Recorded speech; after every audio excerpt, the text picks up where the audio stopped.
ઉદ્યોગ અને ડેરી મંત્રી પુરુષોત્તમ રૂપાલા અને ઇફકોના ચેરમેન દિલીપભાઈ સંઘાણીના હસ્તે ડેરી વિજ્ઞાન મહાવિદ્યાલય અમરેલી ખાતે ટ્રેનિંગ સેન્ટરનું ભૂમિપૂજન કરવામાં આવ્યું હતું। રાષ્ટ્રીય ગોકુલ મિશન અંતર્ગત અમરેલી ખાતે અદ્યતન ટ્રેનિંગ સેન્ટર નિર્માણ પામશે। આ પ્રસંગે ડેરી વિજ્ઞાન મહાવિદ્યાલયના વિદ્યાર્થીઓ સાથે વિકસિત ભારત @2047 યુવાઓનો અવાજ કાર્યક્રમ અંતર્ગત કેન્દ્રીય મંત્રીએ સંવાદ કર્યો હતો। આ કાર્યક્રમમાં અમર ડેરીના ચેરમેન અશ્વિનભાઈ સાવલિયા, યુનિવર્સિટીના વિસ્તરણ શિક્ષણ નિયામક ડોક્ટર MM ત્રિવેદી, કોલેજના પ્રાધ્યાપકો અને વિદ્યાર્થીઓ ઉપસ્થિત રહ્યા હતા।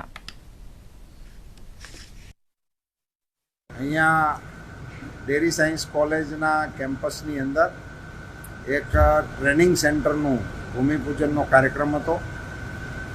રાષ્ટ્રીય ગોકુલ મિશન અંતર્ગત ભારત સરકારની સહાયથી આ ટ્રેનિંગ સેન્ટર અહીંયા આકાર લેશે, જેની અંદર પશુપાલકોને, ખાસ કરીને નવી જનરેશનને પશુપાલન ટેકનોલોજી સાથે કેવી રીતે કરી શકાય, એનું પ્રબંધન કેવી રીતે કરી શકાય, એની પ્રોડક્ટિવિટી કેવી રીતે વધારી શકાય વગેરે અત્યારના સમયને અનુરૂપ ટ્રેનિંગ આપવા માટેનું એક સુંદર મજાનું અદ્યતન ભવન ડેરી સાયન્સ કેમ્પસની અંદર થઈ રહ્યું છે।